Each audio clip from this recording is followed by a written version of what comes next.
Olá, assombrados, eu sou Ana Paula e vou contar um relato para vocês neste tipo ao vivo de hoje. E aí, tudo bem? Eu espero que esteja tudo bem. Já vou pedindo para você não se esquecer de deixar o like neste vídeo e não se esqueça de fazer aquela visitinha à nossa loja virtual, a lojaassombrada.com.br. Ok? Combinado? Não se esqueça também que tem caixa assombrada, temos ainda algumas disponíveis com o tema Egito. Pergunta para quem...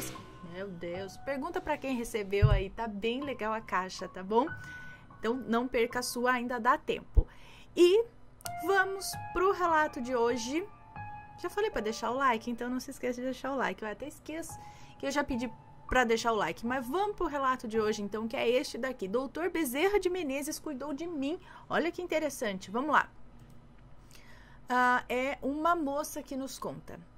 Oi, Ana Paula, só para constar que eu assisto você desde os relatos de bonecas amiguinhas e sempre quis contar o meu aqui, mas eu nunca tive coragem.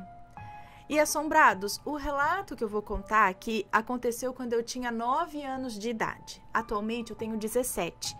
Vai ser um relato longo. Não é longo não, pois eu tenho que dar um contexto para você não ficar perdida, claro. Acredito que não terei que colocar nomes, mas se tiver algum nome já estará tudo trocado. Bom, vamos lá.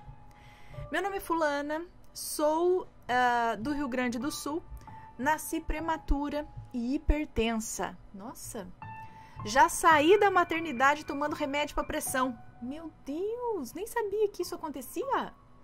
Eu nasci com cistos nos rins e fígado. A minha família paterna sempre foi extremamente evangélica, mas a minha família materna sempre acreditou em tudo que me ajudasse, pois desde bebê eu vivia em hospitais. Bom, avançando um pouco no tempo, em 2012 eu já tinha os meus 6 anos de idade e fiz o meu primeiro transplante de rim. Deu absolutamente tudo certo, mas com o passar dos anos eu comecei a ficar doente. Eu tive 3 pneumonias, eu tinha uma falta de ar frequente e lá se vai mais internações e mais procedimentos. Eu, como uma criança que vivia em hospitais, sempre senti coisas estranhas, mas eu não entendia nada sobre sensitivos, nem sobre espíritos, nada. Com 9 anos, fui então diagnosticada com uma doença que na área infantil era novidade. A doença era a síndrome hepatopulmonar, síndrome hepatopulmonar, acho que é assim que fala, que basicamente é o crescimento excessivo do fígado, que acaba comprimindo o pulmão. Mas essa doença é mais comum em pessoas idosas e fumantes.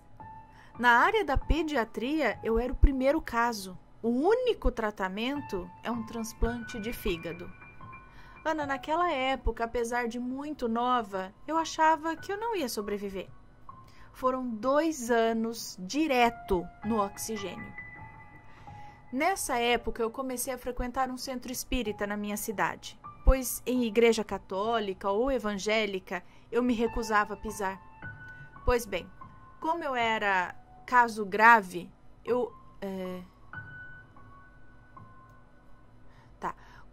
Como eu era um caso grave, eu consultava com o caboclo de frente, o caboclo Pena Branca. Eu não lembro muito, assim, das sessões nem nada, mas quando eu frequentava, eu fazia um tipo de cirurgia espiritual, que consiste em deitar... Eu não sei o centro aqui que ela ia... Enfim, que consiste em deitar na sua cama mesmo, acho que na sua casa, de barriga para cima. Um copo d'água do lado, né, com um copo d'água ao lado, e aí você dorme. E por incrível que pareça, você se sente muito melhor no outro dia. Enfim, depois de muito tempo, eu fiz o transplante de fígado, que durou 12 horas. Os médicos diziam que eu teria mais de 3 paradas respiratórias, mas Ana, pasmem, eu não tive nenhuma. Bom, Ana, quando você vai para a UTI e você está acordada, usando dreno na barriga e tal, não pode se mexer, não pode sentar nem nada. Agora o que eu vou contar se baseia no que a minha mãe conta, pois eu não lembro de muita coisa. Bom, Em uma noite, na UTI, eu estava só dormindo. Acordei então sentindo alguém me olhando. Quando olhei para a porta do quarto da UTI, tinha ali um homem muito alto, de terno, de barba e uma cartola. Agora eu vou contar o que a minha mãe contou, tá? Ela conta que eu chamei por ela, né? Eu chamei a minha mãe, chorando muito e gritando que tinha um homem parado me encarando com cara de bravo. E eu comecei a berrar e a chorar e me debater muito, pedindo para minha mãe mandar esse homem embora. Na hora vieram os enfermeiros e os técnicos e uma médica ver o que estava acontecendo. Os meus sinais alteraram e aquele homem não ia embora. Eu comecei então a me sentar. Eram 2 técnicas, um enfermeiro e a minha mãe tentando me manter deitada. E eu, com uma força descomunal, me sentei na cama. Eu não lembro de muita coisa depois disso. Eu só sei que me deram um remédio para dormir e aí eu apaguei. No dia seguinte, a minha mãe me perguntou como era esse homem que eu tinha visto. E eu detalhei. Ela pediu a foto de tios falecidos para a família. Para a família do meu avô paterno também já falecido, é isso? Enfim, aí ela me mostrava essas fotos desse pessoal já falecido, né, para saber se era algum deles, mas nenhum era parecido com aquele homem que eu vi.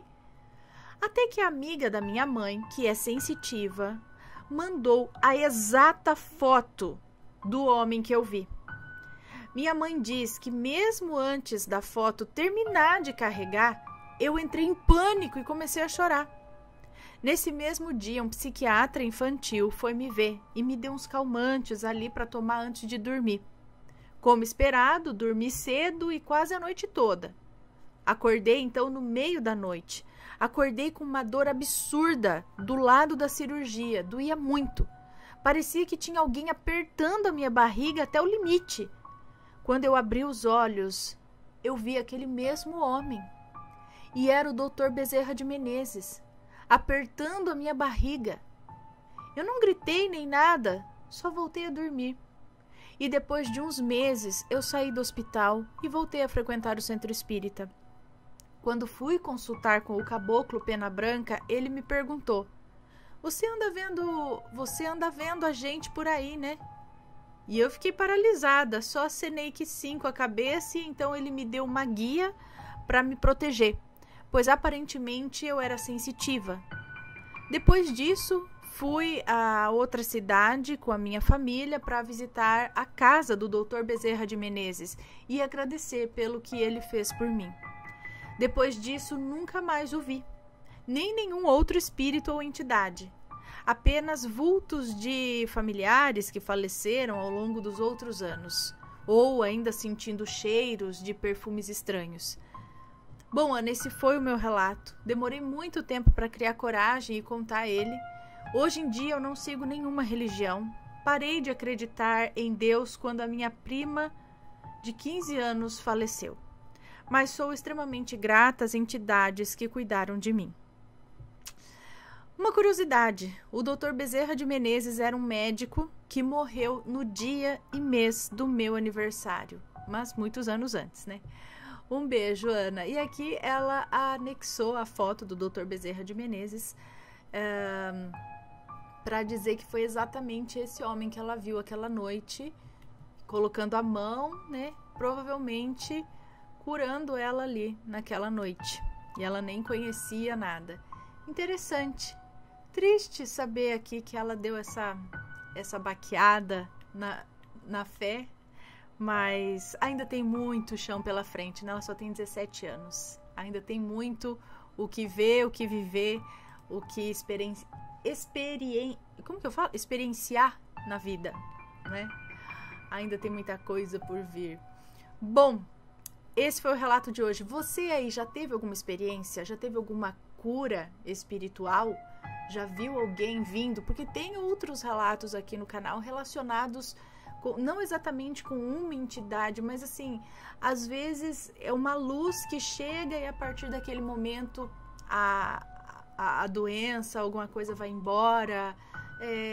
Tem aqui, eu não vou saber especificar o relato exato, mas quem lembrar de algum, deixa aqui nos comentários, tá bom? Para passar para outras pessoas aí. Mas eu sei que temos relatos aqui dessas curas que vêm do além, né? São curas realmente espirituais, né? Curas espirituais que curam o físico. Mas é muito interessante tudo isso. A fé, a atuação do espiritual no físico que realmente acontece, é bem interessante.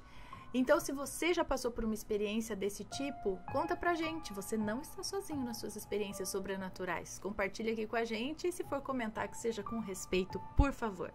Esse foi o relato de hoje. Um grande beijo pra vocês e a gente se vê no próximo relato. Fui. Tchau, tchau.